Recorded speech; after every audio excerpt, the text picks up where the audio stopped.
Kita akan membaca firman Tuhan dari Kisah Para Rasul.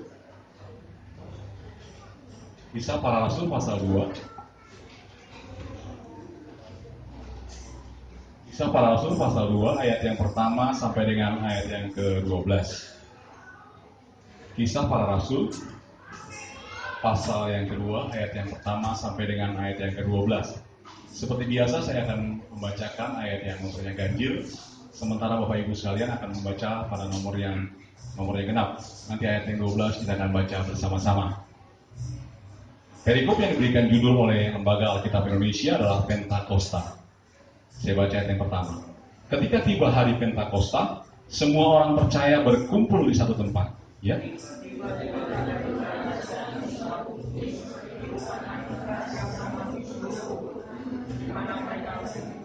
Ayat 3. Dan tampaklah kepada mereka lidah-lidah seperti nyala api yang bertebaran, dan hinggap pada mereka masing-masing.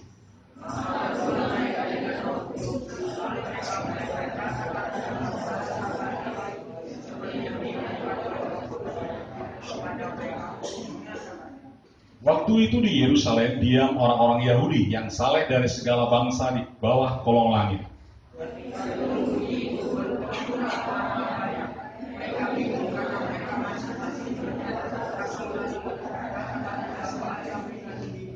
Mereka semua tercengang-cengang dan heran, lalu berkata, bukankah mereka semua yang berkata-kata itu orang Galilea?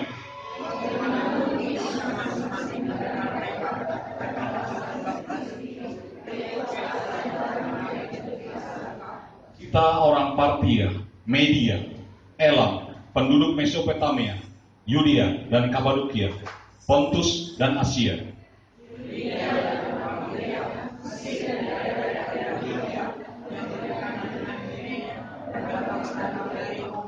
baik orang Yahudi maupun penganut agama Yahudi, orang Kreta dan orang Arab.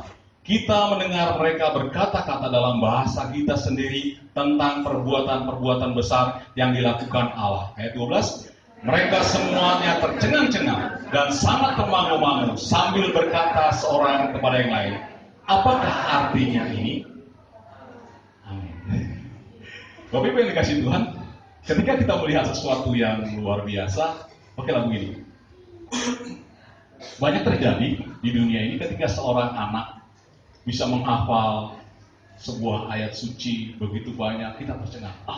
Kok bisa ini? Ketika seorang anak ada di mimbar kudus Tuhan, kemudian berkata-kata tentang firman Tuhan, kita berkata, kok bisa ini? Sesuatu yang belum pernah terjadi, tiba-tiba terjadi.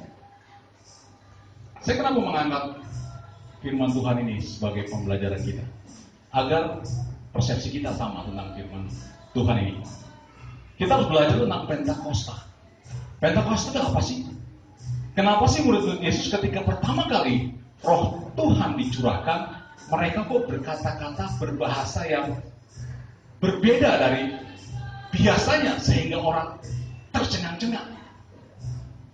Kalau kita di karismatik, Pentakosta adalah sesuatu yang sering dengar, betul ya?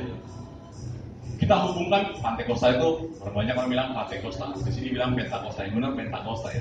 Jadi ketika Pentakosta itu Roh Tuhan dicurahkan, kita orang karismatik bilang harus berbahasa roh.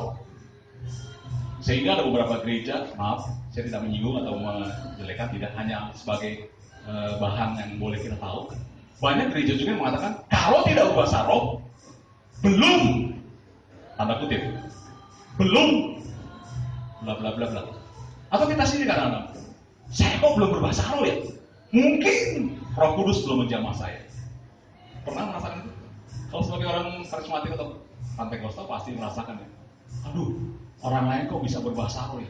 Saya kok tidak. Betul nggak? Bahkan ketika saya muda, saya juga berpikiran dan perasaan yang sama.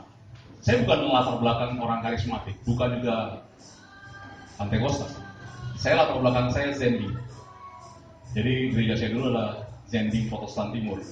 Gereja Zending Protestan Timur. Itu gereja mainstream yang nggak ada tepuk tangan, tidak ada musik, hanya mungkin gitar masih dicinta. Waktu itu ketika teman-teman saya mulai tertarik untuk bergereja di gereja Pentakosta tahun kurang lebih tahun 80-an ya, sudah mulai booming. Sebelum 7 bulan sudah mulai merambah di Jakarta. Teman-teman saya banyak yang ke gereja Pentakosta. Kenapa? Karena sesuatu yang beda.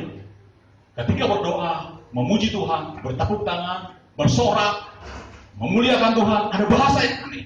Ada suatu bahasa yang kok bisa ya orang doa berbahasa yang seperti itu? Betul. Lantas kita yang tidak berbahasa roh merasa, aduh, termasuk saya Bapak Ibu. Sampai hari ini Tuhan belum mengaruniakan saya bahasa roh. Kenapa? Karena saya itu prinsip. Kita akan belajar. Kenapa kok orang lain berbahasa roh, bisa berbahasa roh dengan cara mengucapkan, tapi saya ketika saya berdoa ada sesuatu yang baru yang saya ungkapkan dari hati saya, yang saya tidak mengerti, yang saya sampaikan kepada Tuhan, bahasa itu saya nggak kenal, tapi tidak keluar dari mulut. Itu yang saya rasakan ketika saya berdoa. Apakah itu bahasa roh? Saya bertanya kepada Bapak Ibu. Ketika roh berbahasa, ketika roh mengucapkan kata-kata, siapa di sini yang bisa mendengar roh berbicara? Saya belum pernah dengar. Pernah dengar roh bicara? Kabur kita. Tiba-tiba lagi jalan di tempat gelap, ada roh yang bicara. Mungkin di sini ada namanya Markus. Pak Markus, dari mana? Nggak ada orangnya. Kira-kira apa yang akan kita lakukan kalau ada yang negur, nggak ada orangnya? Roh yang berbicara. Lari. Kenapa saya bilang lari? Samuel ketika Tuhan berbicara, Samuel dia pertama lari kemana? Lari kepada Elia. Dia pikir Elia yang bicara. Betul? Sampai 3 kali Tuhan bicara, roh berbicara. Samuel belum mengerti sampai Elia mengatakan itu Tuhan. Bapak Ibu yang dikasih Tuhan, kita akan belajar. Sebenarnya seperti apa sih yang Tuhan kehendaki kita mengerti firman Tuhan ini ketika pertama kali roh Tuhan dicurahkan, agar pengertian kita jelas bahwa sesuai dengan firman Tuhan, apa yang dikehendaki Tuhan di dalam hidup kita ketika roh Tuhan dicurahkan kepada kita semua. Amin. Pentakosta asalnya sebenarnya, kenapa kok hari raya Pentakosta itu jatuh di hari ke-50 setelah kematian Yesus, setelah kebangkitan Yesus. Pentakosta kalau dalam Yahudi, kalau bangsa Yahudi, itu sebenarnya hari raya panen raya gitu ya, hari panen rayanya orang Yahudi. Setiap panen raya pasti orang Yahudi yang hidupnya benar, yang hidupnya bersih akan berkumpul di Yerusalem untuk berdoa. Kita akan belajar tentang Pentakosta ini. Saya melihat dan mempelajari ada 3 hal penting yang sama-sama kita akan pelajari. Yang pertama, kita melihat di ayat yang pertama dari Kisah Rasul pasal yang kedua. Roh Tuhan, Roh Kudus Tuhan dicurahkan pada hari Pentakosta. Apa sih yang terjadi saat itu? Kita melihat di ayat yang pertama. Ketika tiba hari Pentakosta, semua orang percaya berkumpul di satu tempat. Artinya begini, ketika hari Pentakosta itu terjadi, murid-murid Tuhan sedang berkumpul di satu tempat. Seperti kita ini. Bedanya adalah ketika hari raya Pentakosta itu, murid-murid Yesus tidak serta-merta berkumpul, Bapak Ibu. Untuk apa mereka berkumpul? Bagaimana mereka berkumpul? Apa yang mereka lakukan ketika mereka berkumpul? Apakah ketika mereka berkumpul mereka bergosip? Apakah ketika mereka berkumpul mereka berbicara, mengatakan sesuatu yang sia-sia? Kalau kita melihat di sini, di dalam Kisah Rasul pasal 1 ayat 4 sampai dengan yang kelima, saya bacakan untuk Bapak Ibu. Pada suatu hari ketika ia makan bersama-sama dengan mereka, ia melarang mereka meninggalkan Yerusalem dan menyuruh mereka tinggal di situ menantikan janji Bapa. Ayat 1 ini menceritakan waktu murid-murid Yesus berkumpul bukan tanpa alasan. Waktu kita mengharapkan Roh Kudus Tuhan turun, kita harus berkumpul di antara orang-orang yang sehati, seiman, satu roh. Untuk apa? Menantikan janji Bapa. Ketika saya mengharapkan Roh Kudus Tuhan menjamah hidup saya, yang pertama saya harus lakukan adalah menanti janjinya Bapa melalui Yesus Kristus.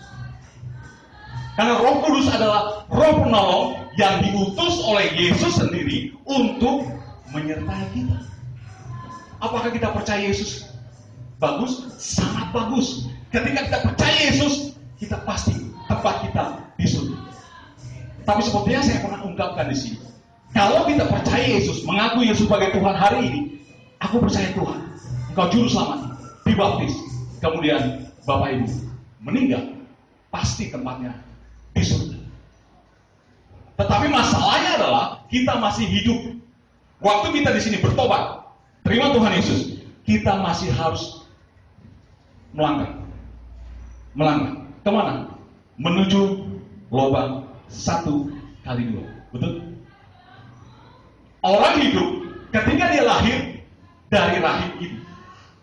Waktu dia meninggal, dia harus masuk ke rahim perutnya bumi. Lahir dari perutnya manusia, masuk kepada perutnya bumi. Apakah itu yang sebenarnya? Ya, manusia diciptakan dari debutan, asalnya dari tanah. Ketika manusia itu mengandung, artinya manusia itu adalah tanah. Manusia yang dikandung oleh seorang perempuan adalah di dalam perutnya tanah, artinya perutnya bumi. Waktu dia lahir, dia harus kembali lagi ke rahim bumi. Betul? Artinya manusia ketika percaya Yesus pasti masuk surga. Ketika dia saat itu percaya Yesus, dibaptis, mengaku dengan mulut, punya iman sungguh, pasti masuk surga. Tapi masalahnya bukan hari itu, Bapak Ibu. Hari pertama dia terima Yesus, dia mati. Tidak. Dia harus melangkah, berjalan sampai kepada akhir dari hidupnya. Dia harus percaya kepada Tuhan. Hidup itu berjalan dari sini sampai sini. Apakah lancar? Tuhan tak pernah janji jalan selalu rata, tetapi Dia berjanji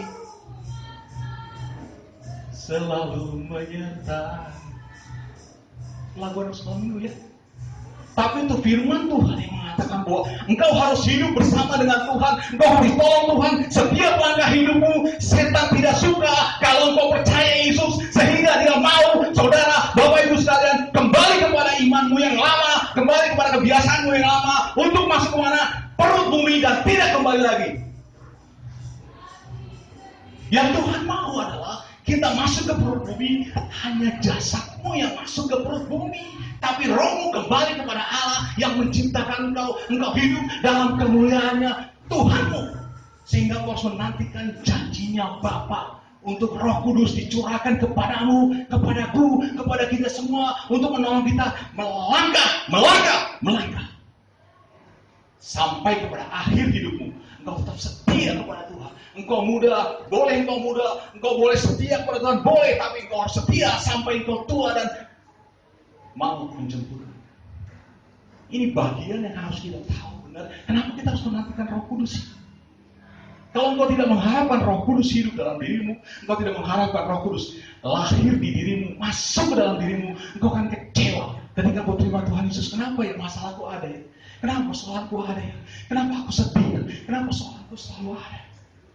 Tapi kalau ada Roh Kudus dalam hidupmu, dia itu lembut, Bapak Ibu. Suaranya lembut. Dia itu mengerti kita. Karena dia diutus oleh Yesus. Yesus Tuhanmu pernah hidup bersama dengan manusia, sehingga dia tahu persis hatinya manusia, permasalahannya manusia.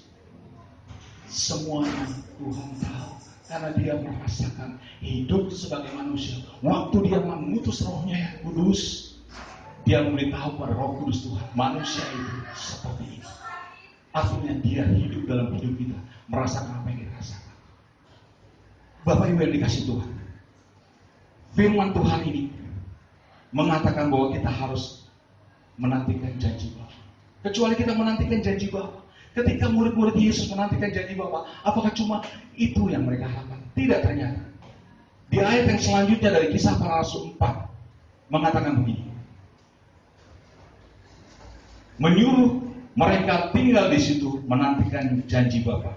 Yang demikian katanya, telah kamu dengar daripadaku, sebab Yohanes membaptis dengan air, tetapi tidak lama lagi kamu akan dibaptis dengan Roh Kudus. Kisah Para Rasul pasal 1 ayat 4. Yang dinantikan oleh murid-murid Yesus ketika berkumpul adalah janji Bapa untuk Roh Kudus yang dicurahkan kepada mereka. Kecuali di ayat yang kelima mengatakan begini, tetapi kamu akan menerima kuasa kalau Roh Kudus turun ke atas kamu, dan kamu akan menjadi saksiku di Yerusalem, di seluruh Yudea dan Samaria, dan sampai ke ujung bumi. Kuasa yang seperti apa? Kuasa yang seperti apa yang jadi pertanyaan? Waktu saya baca ayat ini, saya bertanya, murid-muridmu datang ke Galilea. Dia melihat engkau naik ke surga. Tuhan bilang jangan tinggalkan Yerusalem, kembali ke Yerusalem. Mereka kembali ke Yerusalem. Waktu sampai di Yerusalem, mereka berkumpul. Waktu mereka berkumpul, mereka berdoa, mereka sharing firman, mereka menceritakan firman Tuhan. Kemudian Tuhan, apa yang mereka harapkan sih? Apa sih? Ternyata firman Tuhan mengatakan mereka akan menerima kuasa. Betul ya? Yang kita baca, menerima kuasa. Mereka berkumpul, mereka berdoa, mereka berharap kuasa. Kuasa seperti apa? Di dalam Lukas pasal 10 ayat 19, Lukas pasal 10 ayat 19, saya mencatat seperti ini. Sesungguhnya aku telah memberikan kuasa kepada kamu untuk menginjak ulat dan kalajengking, dan kuasa untuk menahan kekuatan musuh, sehingga tidak ada yang membahayakan kamu. Janji ini loh. Ketika janji ini diucapkan oleh Tuhan Yesus belum naik ke surga. Tuhan Yesus masih ada di bumi. Ketika Tuhan Yesus belum disalibkan, belum bangkit, murid-murid Yesus nggak ngerti.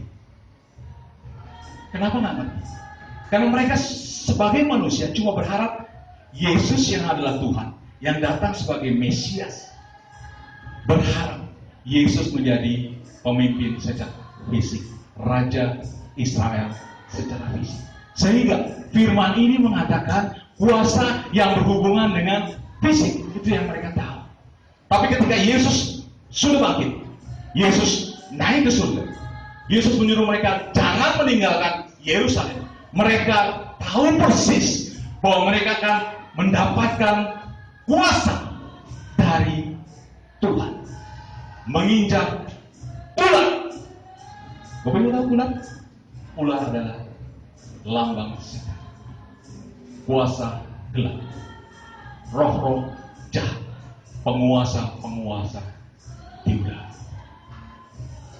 Menginjak kepalanya, Bapak. Artinya setan, kuasa gelap, dosa ada di bawah telapak kakimu. Ular ada di depanmu, engkau berhak untuk menginjak. Kenapa? Setan, iblis, engkau tidak punya hak, tidak punya kuasa atas hidupmu.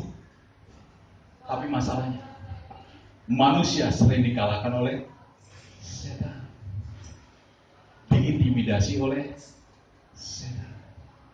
Orang muda sudah rajin belajar, ketika menghadapi ujian, seringkali teman-teman mempengaruhi. Wah, dosen itu gila loh. Dosen itu nggak pernah kasih nilai A loh. Paling bagus B. Tapi dosen itu, guru itu bilang kalau nilainya B itu cuma untuk dosen atau guru, A itu untuk Tuhan. Artinya sebagus-bagusnya engkau belajar, paling bagus dapat B. Bayangin, ketika seorang anak sudah belajar setengah mati, sudah berusaha untuk belajar jadi lebih terhadap teman-teman yang lain, iblis mengintimidasi. Engkau tidak akan pernah dapat B, karena B itu punya dosen, punya guru. Kamu cuma bisa dapat B. Bayangkan, orang muda dapat intimidasi seperti itu, kecewa. Percuma aku belajar, sehingga mereka tidak belajar. Lebih suka nonton, lebih suka nge-game. Betul? Intimidasi setan. intimidasi si jahat. Ketika kita sebagai orang tua, biasanya kalau bulan-bulan hari raya seperti ini, itu harga-harga naik, betul ya? Ada yang 50%, ada yang 40%, 30%. Cabai yang tadinya 40.000 bisa 120.000 sekian. Daging yang sekian bisa naik tidak karuan. Sementara gaji nggak naik. Sementara penghasilan kita, kalau kita cuma supir angkot, penghasilan kita bukannya naik, malah turun. Kenapa turun? Banyak taksi online, ojek online, penghasilan kita turun. Kalau kita sebagai karyawan, seringkali kita merasa, aduh, lembur mulai dikurangi. Betul.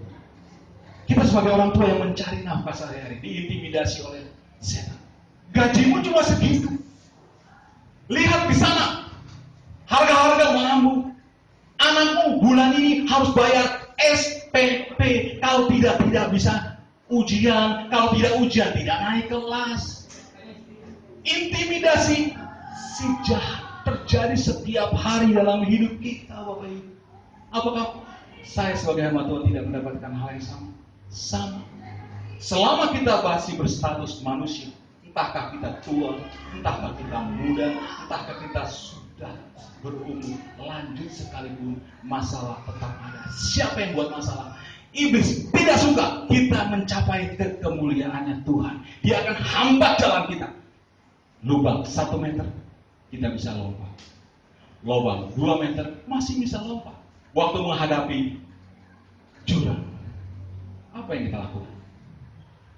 Pernah menghadapi persoalan yang tidak pernah akan bisa kita selesaikan dengan kekuatan kita.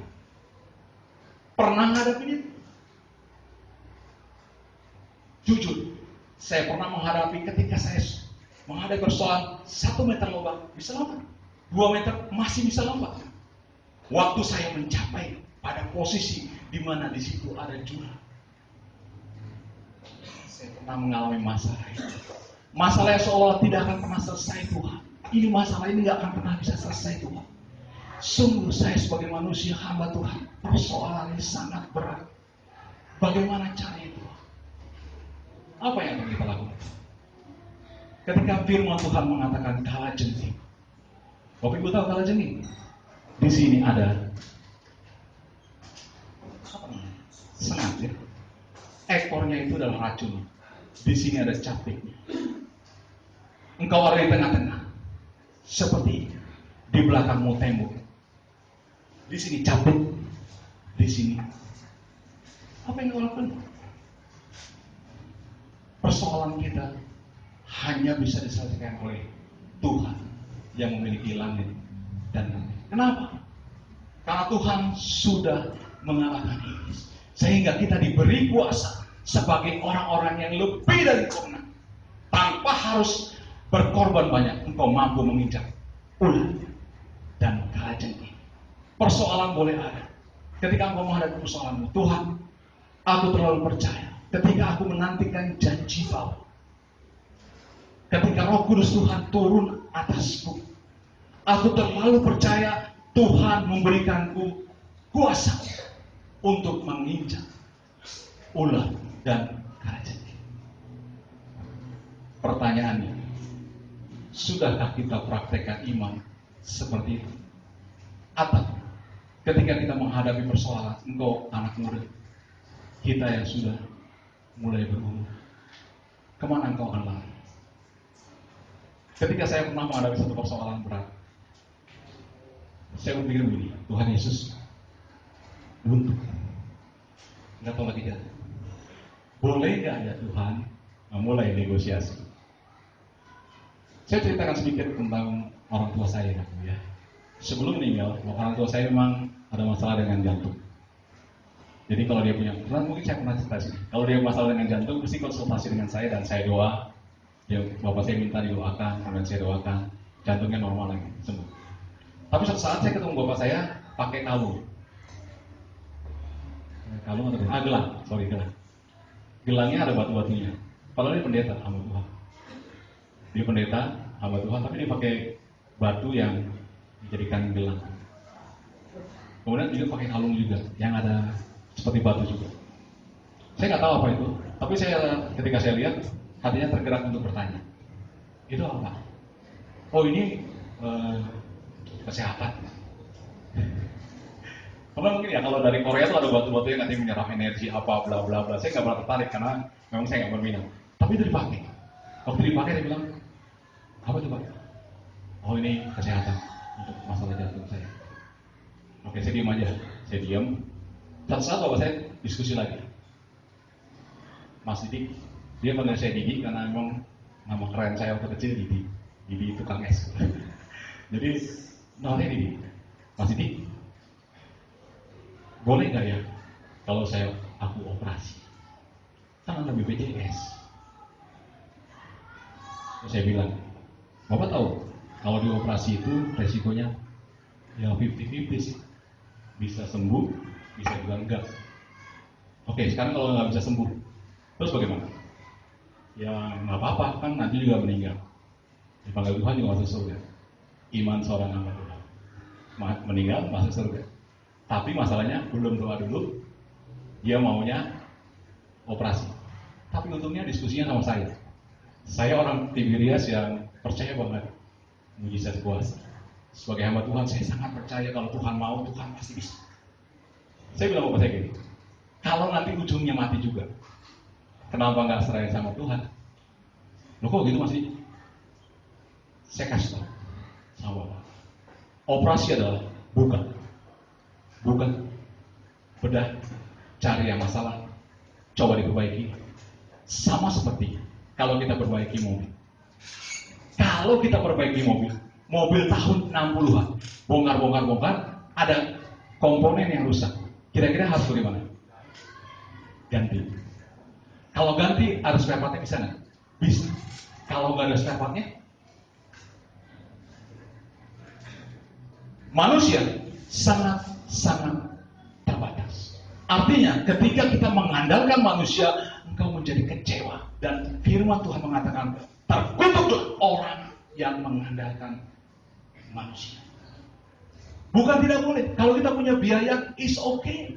Tapi kalau engkau tidak punya biaya, engkau hanya bisa berharap sama Tuhan. Saya sangat percaya dan sungguh sangat percaya bahwa Tuhan mampu memberikan jalan yang terbaik, solusi untuk setiap masalah kita. Amin. Caranya bagaimana? Undang Tuhan, minta Roh Kudus Tuhan menjamah hidupmu. Itu yang pertama. Yang kedua, kita baca ayat yang kedua dan ketiga. Tiba-tiba turunlah dari langit suatu bunyi seperti tiupan angin yang keras memenuhi seluruh rumah di mana mereka duduk. Dan tampaklah kepada mereka lidah-lidah seperti nyala api yang bertebaran hingga pada mereka masing-masing. Apa tandanya? Roh Kudus Tuhan menjamah hidupmu. Yang pertama, ada sesuatu yang baru yang kita rasakan. Di sini mengatakan suara keras seperti angin. Saya akan kasih contoh begini. Ada angin? Tidak ada. Tapi suara angin, betul? Lebih keras lagi. Ada angin? Tidak ada angin. Tapi ada suara sesuatu yang dirasakan, didengar. Firman Tuhan bilang, kalau engkau mendapat jamahan Roh Kudus, engkau akan merasakan melalui apa? Telingamu. Bagaimana caranya? Dengar firman. Tuhan berfirman, jika Rohku turun atasmu, engkau akan menerima kuasa mengatasi masalah. Selama engkau masih kalah, selama engkau masih berharap bergantung kepada manusia, saya yakin Roh Kudus Tuhan belum menjamah hidupmu secara pribadi. Sesuatu yang memberontak dari hidupmu mengatakan tidak kepada dosa, tidak kepada narkoba, tidak kepada dukun, tidak kepada santet, tidak mengandalkan manusia. Ketika kau memberontak untuk tetap mengandalkan Tuhan dalam hidupmu, jiwamu bergelora hanya ingin mengandalkan Tuhan, Roh Kudus Tuhan sedang menjamah hidup. Roh Kudus Tuhan sedang ingin masuk ke dalam diri, sehingga kau harus dibongkar dibongkar semua egomu, hawa amarahmu, egoisme yang selama ini engkau tanam di sini. Akar pahit yang kau tanam di sini. Kemarahan yang kau tanam di sini. Kecewa berat yang pernah kau alami yang kau tanam di sini. Kecewa terhadap suami, kecewa terhadap istri, kecewa terhadap anak-anak harus dibongkar. Sehingga ketika dibongkar kau akan rasakan sesuatu yang takut, mengerikan. Tuhan, kenapa begini? Kalau engkau percaya mujizat kesembuhan, engkau harus pertama kali mengalami sakit, sehingga engkau tahu ada mujizat di kesembuhan. Betul? Ketika engkau merasakan berkat Tuhan begitu berharga dalam hidupmu, engkau harus masuk ke dalam masalah.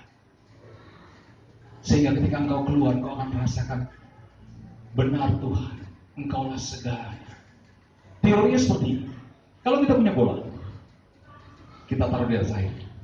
Kalau kita tidak tekan, bola itu tetap mengambang. Betul ya? Tapi waktu bola itu kita tekan, dia akan lompat. Sedalam mungkin kau tekan, makin dalam engkau tekan, dia akan lompat makin tinggi. Kalau engkau ingin lompat, imanmu akan setinggi langit. Engkau harus mendapat tekanan sekencang-kencang ke bawah. Ketika mendapat tekanan sampai kepada titik terakhir dari kemampuan setan menekan, engkau akan melompat setinggi yang setan tekan kepada. Imanmu jangan iman yang biasa-biasa. Saya mengambil salah contoh gini, saya memang suka goda teman-teman yang berpuasa, ya. Kemarin saya godain teman saya yang Islam Muslim ya, yang berpuasa. Saya makan mie di depannya dia, saya bilang gini, sorry ya, saya makan mie di depan kamu. Oh nggak apa-apa Pak, tapi mie ini baunya menyengat tuh, nggak terpengaruh. Oh nggak Pak. Terus saya bilang ke dia gini, kamu tahu nggak emas? Emas itu waktu pertama ditemukan, dia emas, tapi harganya sangat murah. Caranya bagaimana supaya emas itu mahal? Tahu? Emas itu harus masuk di dalam wadah. Emas itu harus dibakar. Panas? Ya. Waktu dibakar, temperaturnya dinaikkan 100 derajat, belum meleleh. 200 derajat, 300 derajat, sampai dia menjadi lebur. Waktu dia lebur, dia akan terpisah. Terpisah dari tembaga, terpisah dari uranium, terpisah dari beberapa komponen kimia yang lainnya, sehingga dia dimurnikan, dipisahkan. Kita sebagai orang percaya yang punya iman, imanmu jangan iman yang biasa-biasa. Kalau engkau ingin punya iman yang luar biasa, engkau harus dapat masuk dalam masalah. Engkau harus mengatakan, di dalam masalah imanku bertumbuh, di dalam masalah imanku dimurnikan, di dalam masalah aku pemenang, di dalam masalah mujizat, kuasa, berkat menjadi milik kepunyaanku dari hari ini sampai Tuhan nanti panggil aku. Kuasa kesembuhan, lepas dari resesi. Bahkan kita walaupun tidak punya uang, tetap bisa senyum dan bermuka gembira. Angkat tangan, pujilah Dia, berjabat tangan semua dengan gembira. Dari mana bisa tahu? Dari masalah. Bagaimana kau bisa tertawa kalau kau belum pernah nangis? Bagaimana kamu tahu rasanya tertawa kalau engkau belum pernah menangis? Bagaimana kau tahu engkau sehat itu berharga kalau engkau nggak pernah lihat orang sakit, merasakan sakit, atau keluargamu sakit, butuh biaya banyak, sehingga engkau bisa mengatakan sehat itu mahal. Kenal Tuhan itu sangat mahal. Caranya bagaimana? Firman Tuhan yang mengatakan bahwa kita harus dikuasai oleh Roh Kudus. Apa yang kita rasakan?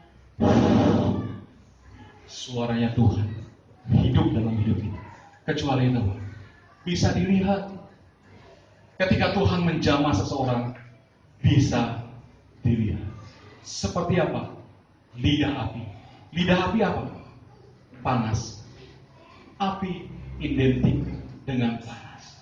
Kalau engkau sebagai jemaat Tuhan di gereja ini, engkau sebagai pengerja Tuhan di gereja ini, pemusik, worship leader, singer, engkau hanya suam-suam buku. Tuhan bilang apa? Dimuntahkan. Lebih baik kau dingin sekalian atau panas. Lambang Roh Kudus adalah lidah api. Artinya semangat, bergairah, bergairah, memuji Tuhan bergairah, bergaul bergairah. Selama Tuhan berkenan kepadaku, aku akan memuliakan Tuhan dengan hidupku. Apapun yang terjadi dalam hidupku, aku terlalu percaya, aku telah diberikan kuasa. Amin. Lantas tandanya apa? Tandanya orang sudah terima Roh Kudus seperti apa? Yang ketiga, kita melihat ayat yang keempat. Maka penuhlah mereka dengan Roh Kudus, lalu mereka mulai berkata-kata dalam bahasa-bahasa lain seperti yang diberikan oleh Roh itu kepada mereka untuk mengatakannya. Artinya apa? Berkata-kata dengan bahasa baru. Bahasa baru seperti apa sih Pak Pendeta? Apakah yang senama, kira seperti itu? Di sini tidak mengatakan itu. Tapi kalau kita punya karunia ini, kita diberikan Tuhan karunia ini, it's okay. Berbahasalah, karena itu kita yang kenal. Tuhan tahu bahasa kita. Tapi kalau itu dibuat-buat oleh kita sendiri, engkau menjadi terkutuk. Kenapa? Karena engkau sedang mengandalkan dirimu untuk berkata-kata dengan Tuhan dengan bahasa yang aneh. Kalau engkau tidak dikasih karunia berbahasa roh, engkau menggunakan bahasa yang engkau buat sendiri, engkau terkutuk di hadapan manusia dan Tuhan. Kenapa? Karena engkau sedang mengandalkan dirimu bahwa dengan bahasa ini loh, aku menjadi lebih dari yang lain. Dengan bahasa ini loh, Tuhan masih lebih mengerti aku. Engkau sedang mengatur Tuhanmu dengan bahasa yang kau sendiri nggak ngerti dan Tuhanmu nggak ngerti. Bahasa baru di sini adalah bahasa yang diberikan oleh Roh Kudus. Kita melihat di ayat yang kita akan melihat di ayat yang ke-12. Ayat 11. Baik orang Yahudi maupun penganut yang B. Kita mendengar mereka berkata-kata dalam bahasa kita sendiri tentang perbuatan besar yang dilakukan Allah. Artinya, bukan bahasa yang tidak dimengerti, bahasa yang memuliakan Allah, mengagungkan Allah. Apapun yang kau katakan dengan bahasa yang kau sedang ungkapkan, kalau itu adalah pemberian Roh Kudus, maka bahasa itu adalah bahasa yang memuliakan Allah. Bukan memuliakan aku, bukan memuliakan dirimu sendiri. Waktu engkau menerima Roh Kudus, engkau akan menjadi berbeda. Engkau yang tadinya selalu berkata, jangan, akan berubah. Sebaiknya jangan begitu ya. Sebaiknya kalau begini bagaimana? Engkau yang biasanya berkata keras, marah terhadap istrimu, sekarang kau lebih suka menghibur, menjadi teladan dengan perkataan. Berbeda, berubah, menjadi baru. Dalam hal apa? Berkata-kata.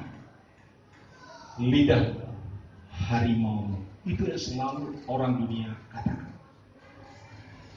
Ketika engkau sudah merasa, ketika kau merasakan bahwa Allah Roh Kudus sudah menjamah hidupku, Roh Kudus Tuhan sudah mengubah hidupku, aku sudah dipenuhi oleh Roh Kudus. Bagaimana dengan bahasa?